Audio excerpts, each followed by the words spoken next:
Hi, thanks for clicking on this video. We're here at Trinity Wesleyan Church so that we can unleash hope to those around us, and that includes you. So thank you for being a part of what's going on in our church, even through technology. We hope that this video is a blessing to you, and at the end, you're going to see some next steps and ways that you can get involved even after this video is done. You can be rich, but if you're without God, what do you have? You have nothing. The Apostle Paul wrote to Timothy and said, instruct those that are rich in this world's goods, not to be proud. Don't fix your hopes on the uncertain things that money can buy. Fix your hope on God. Jesus said, seek ye first the kingdom of God and his righteousness, and all these things shall be added unto you. Put God first. God will take care of the rest. But if you put money and pleasure and power first, you're going to be deceived. You're going to come up empty. You're going to come up short-handed. I want to talk to those who feel like giving up. I want to talk to those who are at their lowest point where they just don't feel like they can keep going in any area of life. Like where you've had a goal and you've looked at this goal and you've dreamed about it, you've had this vision about it, and you've started it, but you've hit this resistance. You've hit this resistance and you feel like giving up because there's little to no progress. And then you feel discouraged and then you feel like giving up. It could be in a relationship that you've tried to restore, a family relationship or dating relationship or marriage, but then you try and it gets worse than it was. Or you're fighting for your marriage and it seems like you're running out of the fight that's in you to want to keep going. Or that you're believing for a miracle, whether it's to have a child or heal, or your finances are messed up, or you're in this addiction and you just keep praying for a miracle and nothing's happening. That you've tried, you've prayed, you've believed, but you're discouraged and you're losing hope. So at Trinity Wesleyan Church, we're all about unleashing hope, and we talk a lot about unleashing hope to our community, but I want to unleash hope to you today. So this is the last part of our series Pre-Decide, that we pre-decide our decisions, and that determines our direction in life. That our life is determined by the quality of decisions, but the problem is that we don't pre-decide what we're going to do. We usually wait until life comes at us and then we decide what to do. But as we've talked about every single week, when I'm faced with this situation, fill in the blank, I have pre-decided that I will follow God. And so this week we are pre-deciding that I am finisher. I am finisher. Because it's so easy to start things, but it's hard to finish things. But this idea is so much more important than people would ever understand. It's so much more important than you would ever think to know. Finishing is more important than you would ever realize. And I'm not talking about projects. I'm not talking about those types of things, because there's always projects to do. But we get bogged down in the middle. I get stuck in the middle. I love starting things. I love finishing things. But in the middle, I get bogged down. So when Jen and I first got here, we renovated the whole parsonage where we live. And after we moved, we had some money from our last house that we sold. And so we bought and renovated a rental property. And then we renovated the gym and the annex here at the church. So after doing all those projects, I don't want to do anymore. I'm tired. I don't like construction that much, but I do it because it needs to be done. And so after all that, we still don't have trim in our parsonage. Not because I can't, but because it's difficult to finish. Like, we're able to live here. We don't have to have trim on the floors. We don't have to have those things. This sermon isn't about nudging your spouse to finish that project or making your kids clean their room. It's more than projects, but it's about a life of faithfulness in the difficulties. What do you think separates average people from amazing people? What do you think separates average people from amazing people? You think it's because they're fulfilled? Because a lot of times they're empty. Or you think it's because they're successful, but a lot of times they're struggling in the successes. It's not intelligence, it's not appearance, it's not talent, it's not education. It's not about who you know, it's not about what you know, but it's about this word, perseverance. Perseverance. It is the drive to finish, the refusal to quit. A woman by the name of Angela Duckworth came up with this groundbreaking research. Why do successful people succeed? She researched teachers and the military and business and spelling bee champions. But what she came down to is that all of these people had grit, which is the strength of character that refuses to quit. Enthusiasm is common. Everybody has enthusiasm, but endurance is rare. And that's why successful people succeed. So in this week, we are pre-deciding that we are finishers. And when I commit, I don't quit, because I am a finisher. So what we need to do is to strengthen our perseverance, which turns into grit, that refusal to quit. So we have to look at Paul's emotional farewell to his spiritual son Timothy in 2 Timothy chapter 4. And Paul is writing to Timothy, and he says these words in verse 7. He says, I have fought the good fight. I have finished the race. We're not talking about boxing. We're not talking about MMA. We're not talking about running a marathon. So in the context, we always talk in our church about the context. It's all about the location, who is being spoken to, who is being written to, who's being talked about. So we have to talk about the context of what's happening first before we can bring out what it means to us. So the Roman Emperor Nero had sentenced Paul to be beheaded. So Paul's awaiting execution in this deep, dark dungeon underground. I remember when I was younger, me and my friends, we went down to this creek by my friend's house. And we're down there, we're kind of playing in the water. And there's this creek, and we found the storm drain. It's about 3.5, 4 feet tall. And so we're just like, you know what, I'm going to discover this. We're going to go down in here. We're going to see what's going on and adventure down into this. So we go into the storm drain, and about 100 feet in, it got so dark we couldn't see anything. And eventually we went back to my friend's house, got flashlights, and we went further down into the storm drain. We just kept going. We're about 500 feet into the storm drain, and we saw this ladder that goes up. And so we climbed up, and we saw a manhole cover, and we pushed it open, and we moved it, and guess what we saw? The underside of a car. We were in the middle of a street that was right by the bypass in Marion, Indiana.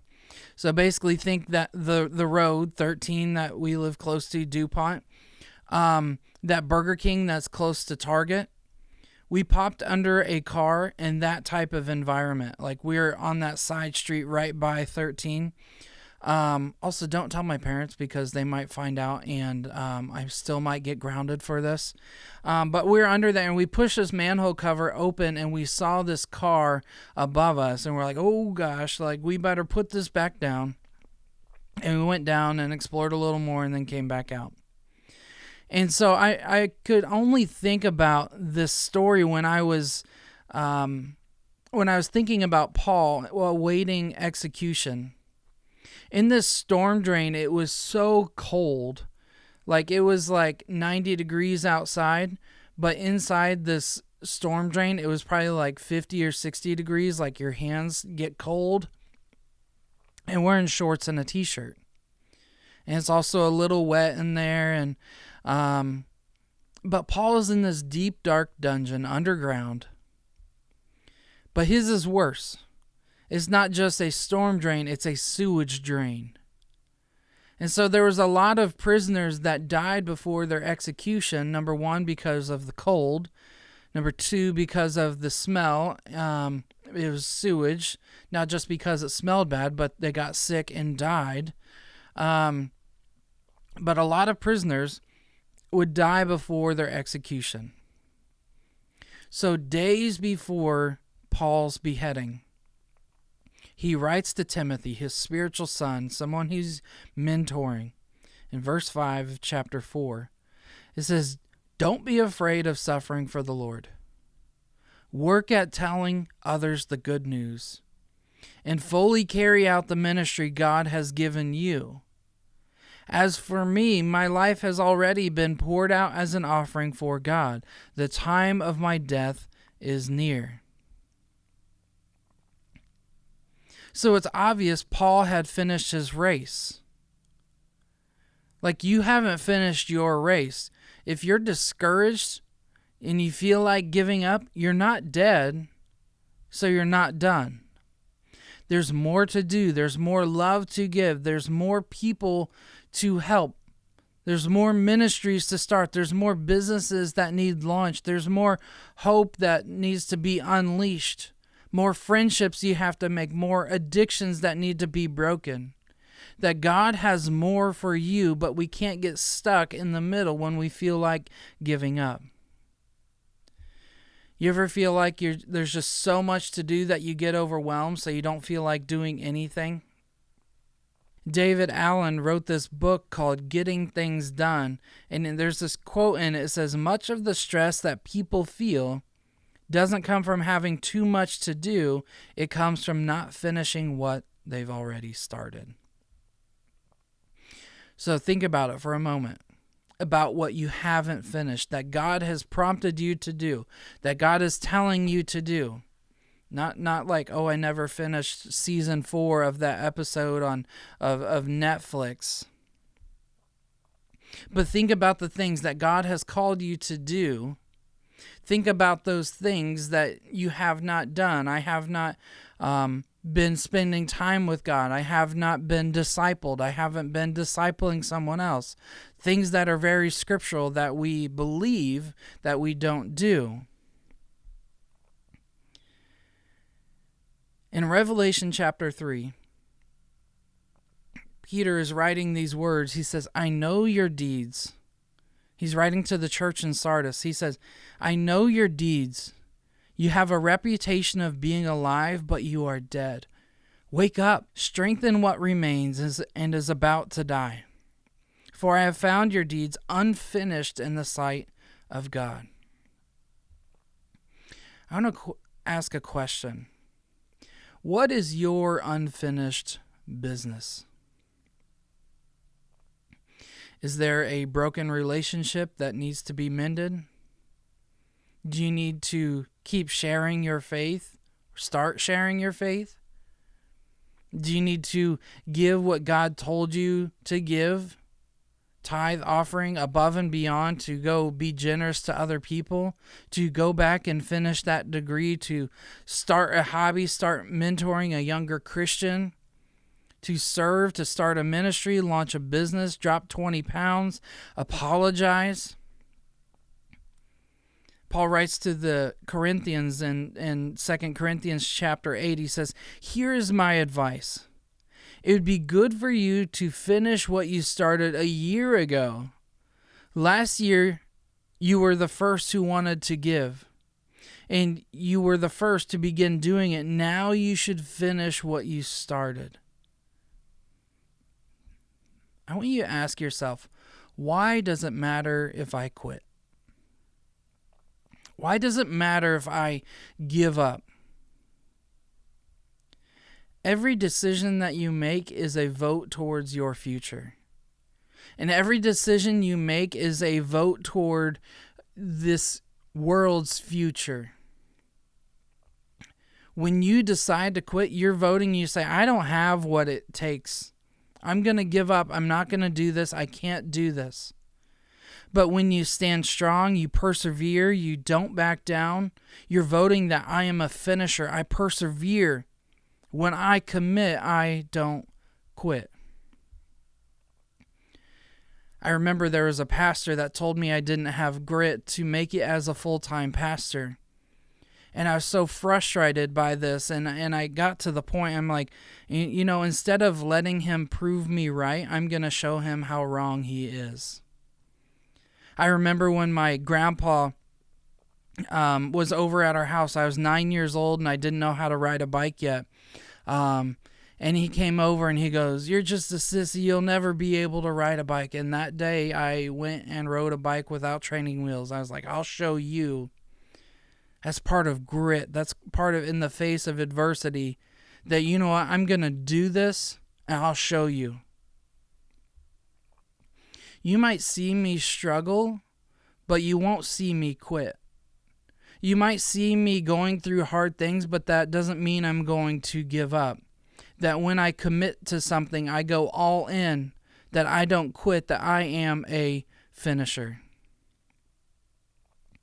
In Acts chapter 20, verse 24, it says, however, I consider my life worth nothing to me. My only aim is to finish the race and complete the task the Lord Jesus has given me, the task of testifying to the good news of God's grace. And there's a phrase that many people miss. It's why Paul finished the race. My only aim is to finish the race, complete the task of testifying to the good news of God's grace. The race gets hard. There's setbacks, there's obstacles, there's opposition, there's persecution, there's pain. There's a reason why Paul could finish God's race. It's because he wasn't running it for himself. He says, I consider my life worth nothing to me. If you're quitting what God had you start, you consider something more valuable than running God's race. But Paul said, I consider my life worth nothing. For you, what might it be? I consider my personal comfort, my net worth, people's opinions, people's personal hopes and dreams. I consider those things to be nothing in light of the race that God has set for me to finish the race that God has called us to run. That we're not running the race for ourselves, but we're running the race for God. You know, there's so many times where people will, at the end of a hard-fought game or a race, they're like, how did you do it? Oh, I didn't do it for me. I did it for little Timmy. I did it for little Timmy. He's up in the children's hospital. Or I did it for my mom or my grandma or grandpa. I'm doing it for somebody else. When you do it for somebody else, you keep going when it gets difficult. That if we're running the race for God, you're like, oh, I did this for you. You take the next step. That's all you have to do is to take the next step to keep going. It's not about the end race. It's to keep taking that next step and next step and next step. That you don't have to finish the race today. I hope you don't finish the race today. But you have to take the next step. When Jesus was on the cross, he says, it is finished. It was emotional. that God turned his back on him. He said, "It is finished." His father couldn't even look at him because it hurt him so much. But Jesus said, "It is finished." People hated Jesus, but he loved people back. People hit Jesus, but he turned his cheek. He fell carrying the cross, but he stood back up. People cursed him, but he forgave again. Jesus is finisher. So you have to pre-decide when you commit, you don't quit. To go ahead and say another prayer. Make another call to that person. Text them again. Give another gift, offering, a tithe. See if God is who he says he is. Test me in this, he says. Send another encouraging note to someone. Run another mile. Memorize another verse. Pray again. Take another lesson. Ask for another meeting. Talk to your child again. Pray for your child again. Forgive again. And dream that dream. When you commit, don't quit. Take another step. But what happens when you just can't go on? You've taken the steps and you just feel like, I'm done. I got nothing else. I'm reminded of a story from the 1992 Barcelona Olympics. There's a British runner by the name of Derek Redmond. He was running the 400-meter race.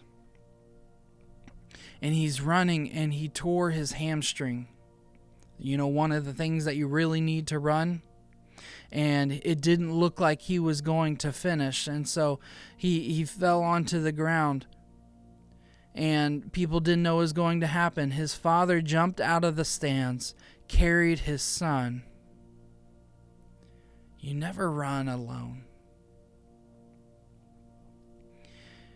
Being confident of this, that he who began a good work in you will carry it on to completion until the day of Christ Jesus.